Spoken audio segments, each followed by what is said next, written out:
has been the embodiment of servanthood. Reverend Foltz, Reverend Doctor.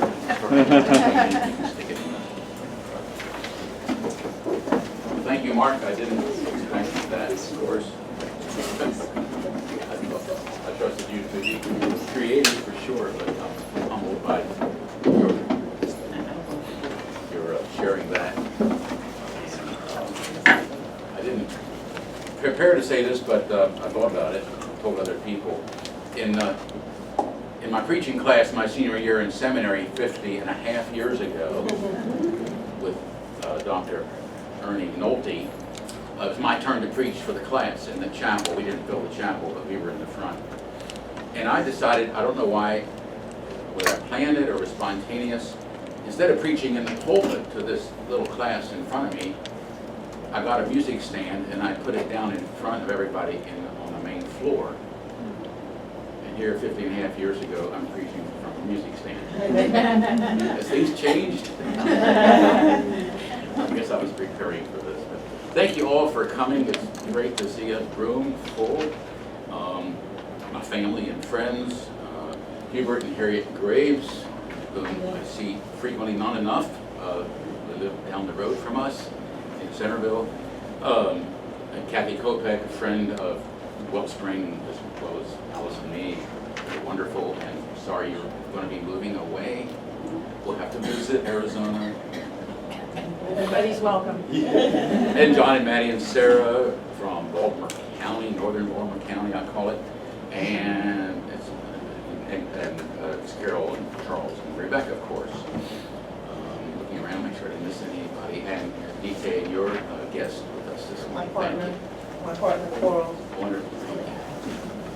And I might forget later, but I wanted to congratulate Holly Chessman on your 2-year anniversary of your marriage. And I was privileged to be a part of that. Life just goes on.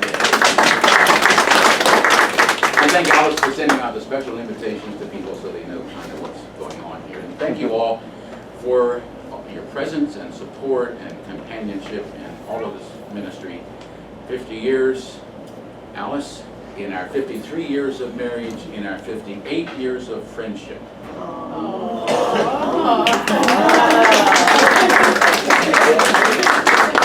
And I can't reach everybody that I'd like to say thanks, so to all the people in all the churches I've served and other arenas, and those outside the church for welcoming me into their homes, for letting me pray with them, especially when ill and or dying, for accepting my stumbling and my errors, even sometimes forgetfulness, and for the understanding when I did not return for someone's funeral at a previous church or other celebration after I had left.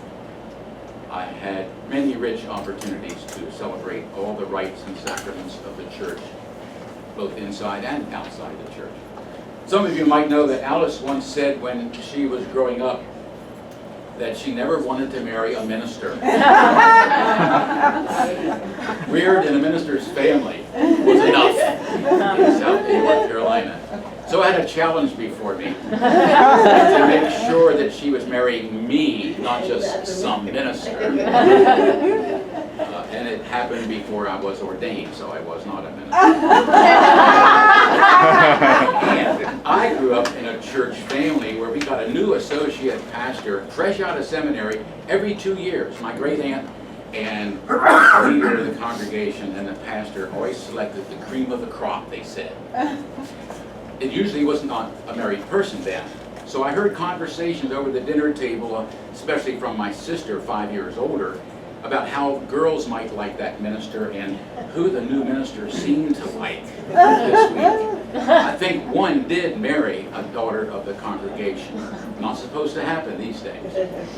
So I was determined that I would be married before I went to my first church. So thank you, Alice, for giving up on your goal in mine. Made all the difference. So how to celebrate 50-year anniversary of ordination, and we're still counting, of course. But it's from almost the very beginning thinking about it. There's no pattern that I know about how to do it. It's about the church's ordination, church's celebration, church's ordination of me, honoring my call, and driving me, supporting me, correcting me, and everything else, affirming what I'm doing. And every time a church called me, they took a vote, and I recall it was usually pretty good votes, but it was an affirmation of my call each time. And then when I was installed, I felt like I was being ordained all over again. It's almost some of the same wording these days. So it's a re-celebration each time of beginning a new relationship. So I shared my gratitude to all the churches and the members where I've served, and to the conference, the Central Atlantic Conference, where I've lived my whole life, growing up in Hagerstown, Maryland. And my ministry's all been in Central Atlantic Conference, except when I was in education in schools in North Carolina and Missouri. I'm grateful to my whole family for their suggestions and their willing participation. I sometimes didn't give much of a choice, but the opportunity was there. They're very supportive. They were in my confirmation classes, and they came to my children's sermons and all that kind of stuff. So it's kind of a little history in places here I can share in a few moments. It's a testimony and a personal witness of what my ministry has meant to me, again, in small pieces. And I think hope it's a challenge for all of us, a good challenge. My ordination was at my home church, Christ Reformed Church, Hagerstown, where I was baptized and where I was confirmed and ordained. I didn't get married there. I got married in Alice's church in North Carolina. And later I was installed as associate conference minister, where I had a service there in my church also for my retirement 10 years ago this month, concluding my responsibilities after 7 years and 7 months on John Deckenbach's ministry team. Wonderful 7 years and 7 months of my career. This past week, Alice and I attended the 32nd General Synod of the United Church of Christ. It meets every 2 years, so you can tell how old the church is, 64 years or so. And we were meeting in Milwaukee, Wisconsin. I've been a delegate to General Synod 3 times, a youth advisor with Maria, who went to Cleveland with me, and attended as conference staff 3 times. All those travel expenses were taken care of. It was nice. This time in Milwaukee, and also 2 years ago, it was on us. Alice often gets writing assignments at these meetings from the national office. I've done a little bit of it. Sometimes I've written for the conference. The worship is more than you can imagine. Just imagine and then imagine some more. It's those that were there 2 years ago in Baltimore know what I'm talking about. The next General Synod will be in Kansas City in 2021. We have a lot to celebrate in that year. I'm not sure it's June or July. Sometimes it's July. The worship planning has probably already begun 2 years ahead of time. And as soon as they get the theme, it'll go great guns. There's no holes barred. I mean, between dancing and choirs and music and banners and ribbons and everybody up out of their seats and everything. Every worship in Milwaukee was rehearsed completely several times, totally, with choirs, videographers, speakers, dancers, etc. I wasn't involved in it, but I got to appreciate it.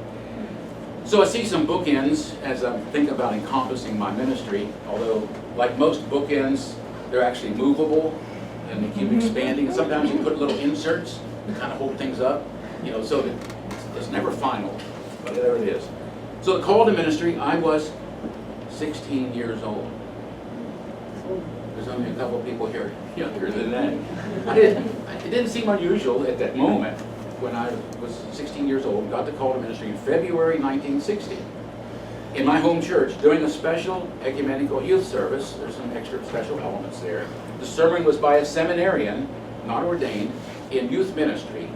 He was very dynamic, you can guess, and very clear to me, sitting up on the balcony, I was an usher, that God's call was to me, to ministry, that evening.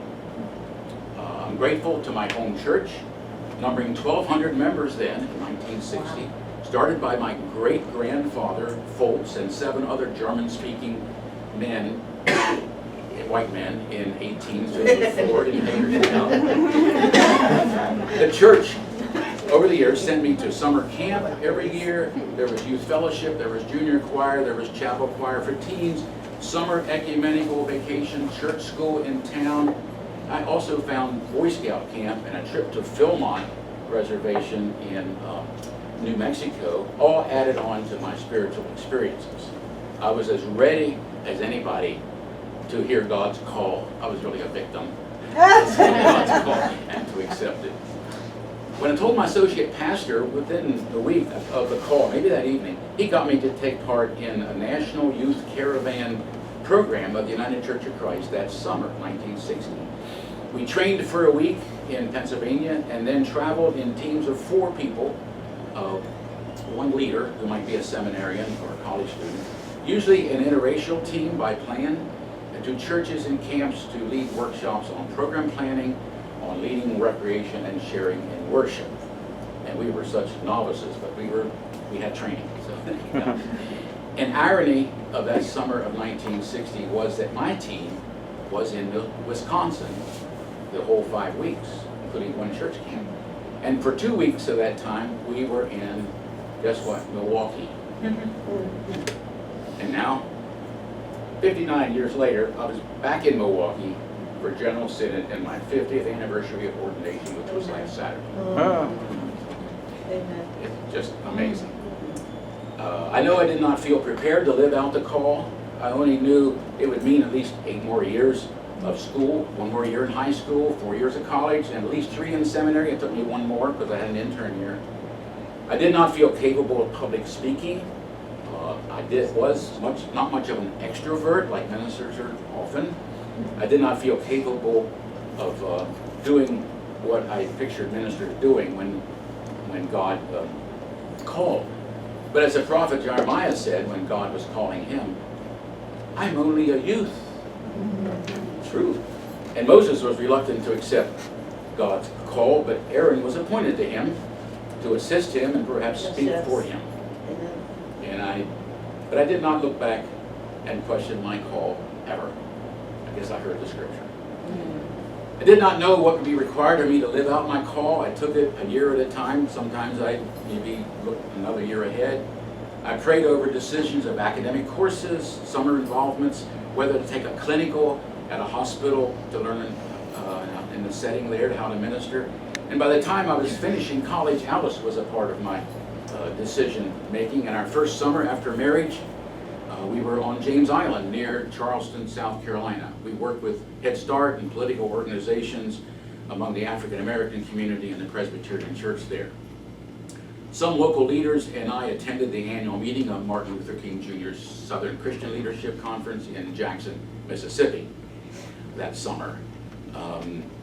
I drove there following the cautions of my companions.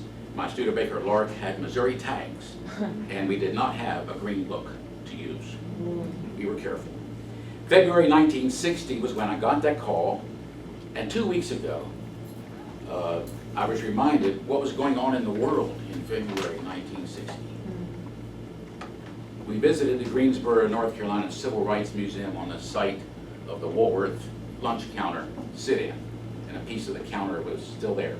It was where the first sit-in began in Greensboro with those 4 African American college students from A&T College in February 1960 when I was being called to ministry. Just a juxtaposition of stuff around me. And of course, civil rights took off even after that. It had already started, but there in Greensboro, very successful. So February 1960 is a bookend for me, you might say. I was already having interracial experiences through state ecumenical activities. Civil rights affirmations became more of my experience in college and seminary, and that's for another time. While we don't have time to share all my memories, let me tell you one significant experience that has always stayed with me and said something about me, I guess. In my intern year in seminary in St. Louis, I worked for a nonprofit as a community organizer to help create an integrated community. It's called the Mid-City Community Congress, it was then. Among other things, some students volunteering from Washington University and I began organizing some of the African American teenage boys. We bought them fatigue shirts and drilled them on marching together, all in an effort to help them build pride in themselves. It seems a little absurd now, but that's what we did. In time, we took some of them to Mayor Cervantes' office to request the use of an empty firehouse for a youth center. That was our organizing principle. The young men were received a couple of times and talked to aides, but not the mayor. At other times, we demonstrated outside the city hall. It was really convenient to circle the city hall. It was a lot of land, but you could go all the way around it. And so we had students from Washington University and some people from the community, and I took care of chartering buses and recruiting people. Then on April 4th, 1968, the Thursday before Palm Sunday, Martin Luther King Jr. was assassinated in Memphis just after 6 p.m. After nightfall, Mayor Cervantes, with his bodyguards and aides, came to our office asking for our help. We agreed. That Sunday was a memorial march through our neighborhood to the large city park, Forest Park. We had buses there to help people get back to their homes. Most significantly, our teenagers that we worked with were the marshals for that march. Hearts were heavy, but they did their job well. St. Louis was more peaceful than most cities that size after King's death. And in St. Louis, 1968 to 69, we also protested and demonstrated against the Vietnam War. We had signs out on the front campus facing Webster College. A banner I still remember during a Mother's March for Peace, as we marched near the arch, some banner said, "War is not healthy for children and other living things." That is still so true. So the church ordained me in June 1969. Looking back, I realized that was the same time as the Stonewall police raid on the gay community in New York. Oppression was frequent already, but this time the gay community spontaneously reacted and resisted. The path, and every day it just went on and on. The path since then for human rights in our country has been rocky, and there's still more to accomplish, including fair employment and housing. Transgender, especially transgender people of color, seem to suffer the most physically, and some are murdered. And of course, right now they can't serve in the military. Stonewall was in June 1969, the month of my ordination. Another juxtaposition, another bookend in the middle of the shelf.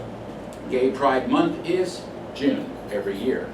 The Pride Festival is in Washington. I don't always get to it, but we always take part as Wellspring in the gay pride, interfaith pride service.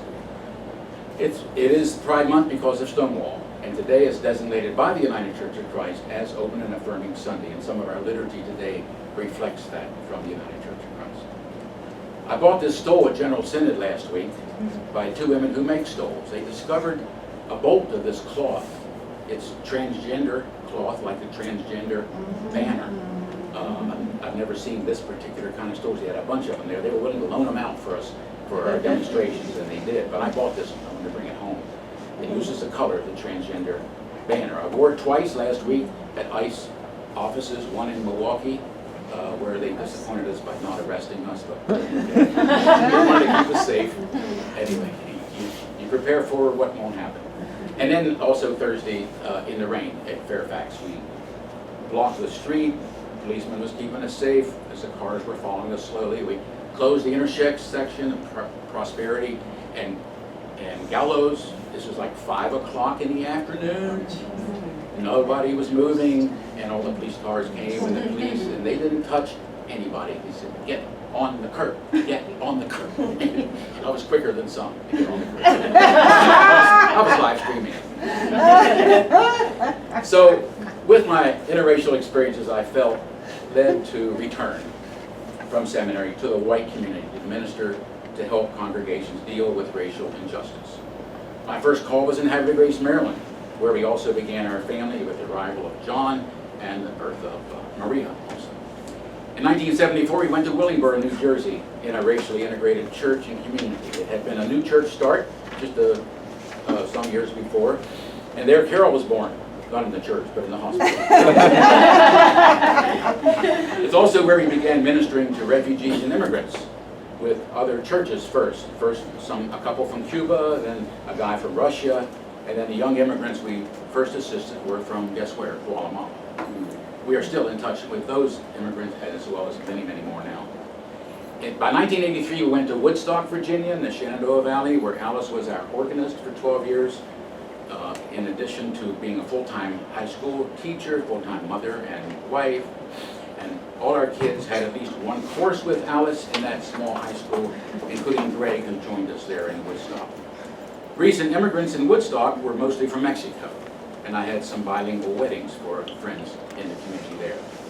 Our ministry there took on care for those suffering from AIDS and HIV through a local nonprofit group. We hosted some fundraising efforts at our church.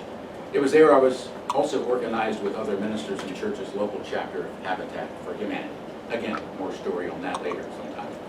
As I was sensing a need for me to seek ministry elsewhere, and the congregations I was serving, both the country church and the town church, were in a good place with growth and leadership, I offered to start an open and affirming congregation. Got in touch with the national church and the conference.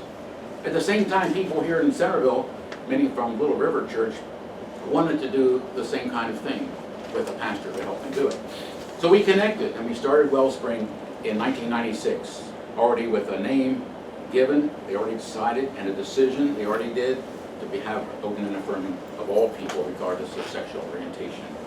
We eventually became a multicultural, multiracial church and immigrant welcoming congregation, and there's some other things we could become a green church. I think we are, but we just have to declare it. We started in Centreville Firehouse in December 1996 and continued there until after I left to join the ministry team of the conference in 2001. And I served the conference and the churches and clergy in Western Maryland, including my home church, for 7.5 years until retirement. Also, since 1997, I've been a volunteer chaplain for the local and county fire department. In addition, I've become a conference coordinator for the United Church of Christ Disaster Ministries Network. I led one rebuilding team to Central Florida and joined 7 house building teams to Honduras, last in 2014. So for a few years, I also was volunteer chaplain for the Gay Pride group at George Mason University, and I was, for a while, their leading ally. They even honored me with beads at their first homecoming celebration. So in the 10 years of retirement, I have ministered to the immigration community here in Centreville and Northern Virginia. Before I knew the expression white privilege, I was already using it throughout my ministry, and I'm spending it now, and it doesn't run out, I've discovered. You could call this one the other bookend, even as it keeps moving. So the challenge I leave with you is for you to recognize how God is calling each one of you. Now, whether in ordained ministry, but more often as a lay person, wherever you are, maybe in a journey or where you're sitting or in your neighborhood, God in Christ needs us all. God has no hands but our hands, no feet but our feet. And I've said that we need to get out of our comfort zone in the cause for social justice, for the work of reconciliation and forgiveness in our world, and affirmation and acceptance of all as human beings. So if you never get out of your comfort zone, I suggest maybe you need to do something more. We can do some of that wherever we are today and in life. We chant when we march, the people united can never be defeated. The people united can never be defeated. So my prayers go to all of you as you venture for God. You are the real bookends for God. Thank you. Amen. Amen.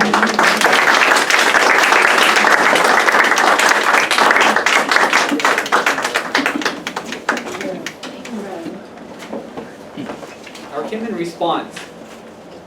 Now ignore the title, because it seems like, Jerry, we will celebrate your ministry by crying.